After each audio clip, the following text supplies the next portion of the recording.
GMA affordable box na walang power. Subukan natin. So marami na ako na-vlog na ganito. Ulitin ko lang sa mga hindi pa nakakaalam. Yan, may power po to yung outlet.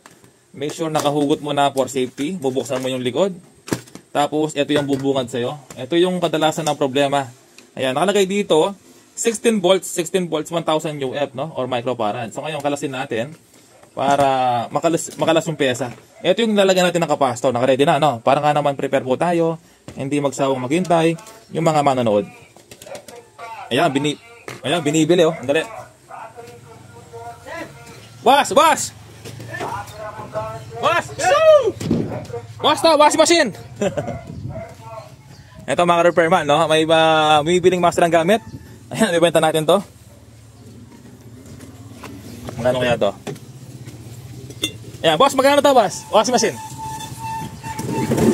Atin yung motor washing machine. Dryer lane. Ayan, no? May bagong build si sir. Ayan, washing with dryer, no? Kaso, di na ako. Ayan, buo pareho. Kaso, di na ako bumibiling ganito, no? Dati, bumibili ako. Magkano, boss? Bago magawa ka ganito? Hindi. Ayan, boss, wala nang motor ng dryer. Washing lang. Yan, so balik tayo. Hindi ko na binenta, no, dahil 70 pesos. Sayang mga repairman, no. So nabili ko rin 'yon. Problema, 'yon, laki na yung sira niya. So ibebenta ko sana, pero lugi naman po tayo. Okay, so dapat yung presyo makatarungan lang. Kahit mga 150 lang, okay na. Ayan, so balik kakarasin ko 'to. Yung likod. Yan, tapos ito na siya, makikita ninyo. Ito yung sira niya. Yung 1000 microfarad 16 volts. Ayan, lumobo siya.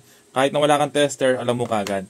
Kapag walang power, ayan, so kakalasin natin yan. So unang step, kailangan natin punduhin muna.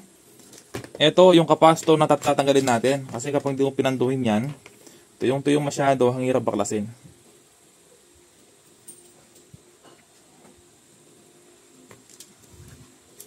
Yan, walang catch yung video. Okay, tapos alisin na natin to. Hilahin natin habang pinapainit. Okay.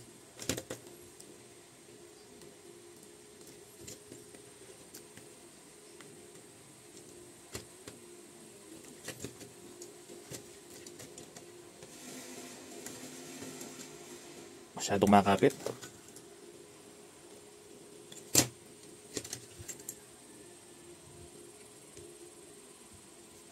Yan, mukhang lost connection yung ating soldering iron. Di ganong umiinit.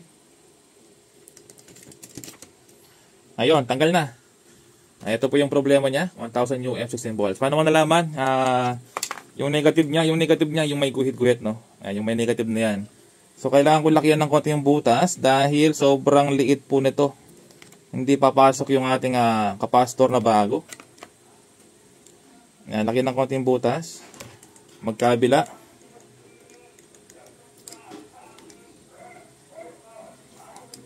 Yon, tapos ito na. Lalagay natin to, yung capacitor natin, 16 volts, no? Pero 2000 UF, pero maganda 25 volts tapos 1000 UF. Mas okay 'yun. Pero dahil wala tayong capacitor na ganoon, bablog ko lang to for content. Subukan natin. Okay naman to, wala namang problema. Yan, kailangan mo talaga lakihan ng butas.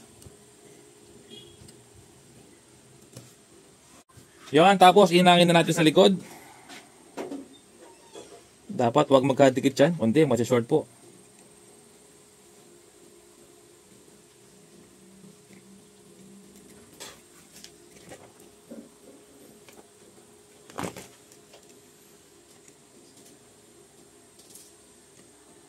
Nako, ayaw nang kumapit. Yon. Yon. Yan, subukan na natin. Kung hindi ba ito puputok.